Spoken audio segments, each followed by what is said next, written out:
Hello, ഇന്ന് മൂങ് ദാൽ കൊണ്ട് നല്ല ടേസ്റ്റുള്ളൊരു അടിപൊളി കറി നമുക്ക് ഉണ്ടാക്കി നോക്കാം. ഇപ്പോൾ ഞാൻ ഇവിടെ എടുത്തിരിക്കുന്നത് മൂങ് ദാൽ അറിയുന്നുണ്ടാവുമല്ലോ, നമ്മളെ പരിപ്പ്, കുഞ്ഞു പരിപ്പ്, അതാണ്. അപ്പോൾ ഇതൊരു 1 കിലോൻ്റെ പാക്കറ്റാണത്. അതിൽ റിച്ച് ഇൻ പ്രോട്ടീനാണ്, നല്ല പ്രോട്ടീനും ഫാറ്റും ഗുഡ് ഫാറ്റും ഒക്കെ ഉള്ളതാണ്. കൊളസ്ട്രോൾ ഫ്രീ ആണ്. 310 രൂപയാണ് 1 കിലോന് വരുന്നത്. അപ്പോൾ ആദ്യം തന്നെ ഒരു കുക്കർ എടുത്തിട്ട് അതിലേക്ക് ഒരു അര ഗ്ലാസ് മതിയായിരിക്കും, ഒരു അര ഗ്ലാസോളം പരിപ്പ് എടുക്കുക. ഈ പരിപ്പ് എടുത്തിട്ട് ഒരു 1-2 ഗ്ലാസ് വെള്ളം ഒഴിച്ച് ഒരു വിസിൽ, 2 വിസിലിന് നല്ലോണം ആവും. ഒരു വിസിൽ മതി. ഒരു വിസിൽ, ഒരു നുള്ളു മഞ്ഞൾപ്പൊടിയുടെ ഉപ്പിടുക. എന്നിട്ട് കുക്കറിലിട്ടിട്ട് വേവിച്ചെടുക്കുക. ഒരു വിസിലാവുമ്പോൾ അതെടുത്ത് മാറ്റുക. എന്നിട്ട് വേറൊരു പ്ലേറ്റിലാക്കി വെച്ചതിന് ശേഷം കറി ഉണ്ടാക്കാനായിട്ട് ഉള്ളത് പിന്നെ നമുക്ക് കുറച്ച് ഉള്ളി വേണം. വലിയ ഉള്ളിയാണ്. ഒരു വലിയ ഉള്ളി, കുറച്ച് വറ്റൽമുളക്, വെളുത്തുള്ളി, തക്കാളി, പിന്നെ കുറച്ച് ജീരകം നല്ല ജീരകമാണ്. അപ്പോൾ നമുക്ക് ഉണ്ടാക്കാം. ആദ്യം തന്നെ ഒരു പാൻ എടുത്തിട്ട്, എന്തെങ്കിലും ഒരു ചീനച്ചട്ടി എടുത്തിട്ട് അതിൽ 1 ടേബിൾ സ്പൂൺ നെയ്യിലാണ് കേട്ടോ നമ്മൾ ഉണ്ടാക്കുന്ന നെയ്യ് ഒഴിക്കുക. എന്നിട്ട് ആ നെയ്യ് ചൂടായി വരുന്ന സമയത്ത് അതിലേക്ക് ഒരു 1/2 ടീസ്പൂൺ മതി കുറച്ച് കടുക്, ആവശ്യത്തിന് കടുക് ഇടാം. കൈ അളവാണ് കേട്ടോ എനിക്ക്.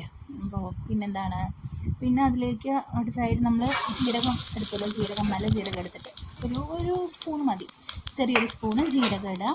എന്നിട്ട് അത് നന്നായിട്ട് ഇതായി വരുന്ന സമയത്ത് അതിൽ വെളുത്തുള്ളി ഇടാം. വെളുത്തുള്ളി ഇങ്ങനെ നന്നായി മൂത്ത് വരുന്ന സമയത്ത് അതിൽ പിന്നെ നമ്മൾ ബാക്കി എടുത്ത് വെച്ചിരിക്കുന്ന അതിന് മുന്നേ ഇഞ്ചി വെളുത്തുള്ളി പേസ്റ്റ് ഇടാം. ഇഞ്ചി വേണമെങ്കിൽ അങ്ങനെ ഇടാം, അല്ലെങ്കിൽ ഇത് ഞാൻ ഇവിടെ എടുത്തിരിക്കുന്ന മദേഴ്സിൻ്റെ അടിപൊളിയാണ്. കാരണം സാധാരണ ഇഞ്ചി പേസ്റ്റൊക്കെ പുളിയല്ലേ, ഇത് പുളിപ്പൊന്നുമില്ല, നല്ല പേസ്റ്റാണ്. നല്ല ടേസ്റ്റുമാണ്, നല്ല മണമാണ്. ഇത് ഇട്ട് കഴിയുമ്പോൾ തന്നെ ഒന്ന് വഴറ്റി കഴിയുമ്പോൾ നല്ല മണം വരുന്നുണ്ട്. അതിനുശേഷം നമ്മൾ ഒരു തക്കാളി മതി, ഒരു തക്കാളി മുറിച്ചിടുന്നു. എന്നിട്ട് നന്നായിട്ടൊന്ന് വഴറ്റി കൊടുക്കുക. തക്കാളി ഒന്ന് സോഫ്റ്റ് ആവുന്ന സമയത്ത് അതിലേക്ക് വെച്ചിരിക്കുന്ന വലിയ ഉള്ളി, സാധാരണ എല്ലാവരും ഉള്ളിയാണ് ആദ്യം ഇടാറ്, പക്ഷെ ഞാൻ തക്കാളിയാണ് ഇടുക. കാരണം ഉള്ളി ഇട്ട് കഴിഞ്ഞാൽ ഉള്ളി പെട്ടെന്ന് ഇതായിപ്പോവും, ഉണങ്ങിപ്പോവും, കരിയും.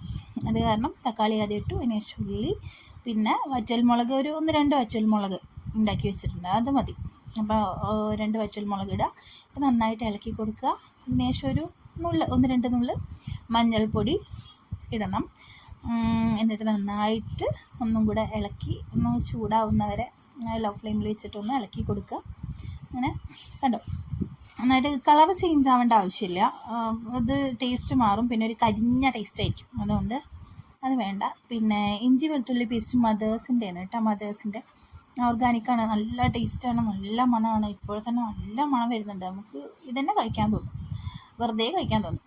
അങ്ങനെ അന്വേഷിച്ച് നമ്മൾ നേരത്തെ പരിപ്പ് വേവിച്ച് വെച്ചല്ലോ, ആ കുക്കർ എടുത്തിട്ട് അതിലേക്ക് ഈ അരപ്പെല്ലാം കൂടെ, നമ്മൾ ഉണ്ടാക്കിയ വെജിറ്റബിൾസും എല്ലാം കൂടെ ഇടാം. എന്നിട്ട് നന്നായിട്ട് ഇളക്കി കൊടുക്കുക. വെള്ളം വേണമെങ്കിൽ കുറച്ചുകൂടെ ലൂസായിട്ടുള്ള കറി പോലെ വേണമെന്നുണ്ടെങ്കിൽ കുറച്ചുകൂടെ വെള്ളം ഒഴിച്ചിട്ട് വീണ്ടും നന്നായിട്ട് ഇളക്കി കൊടുക്കുക. അപ്പോൾ സാധനം സെറ്റായി. എത്രയേ ഉള്ളൂ, 5 മിനിറ്റ് പോലും വേണ്ട ഇത് ഉണ്ടാക്കാൻ വേണ്ടിയിട്ട്. ചപ്പാത്തിയുടെ കൂടെ കഴിക്കാനാണ് ഏറ്റവും ബെസ്റ്റ്.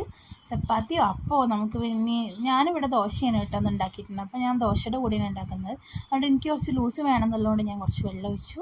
അവിടെ ദോശയുടെ കൂടെ കഴിക്കാൻ നല്ല ചൂട് ദോശ ഇത് കഴിച്ചാൽ എത്ര ദോശ വേണമെങ്കിലും നമ്മൾ കഴിക്കും. അപ്പോൾ എല്ലാവരും ട്രൈ ചെയ്യും.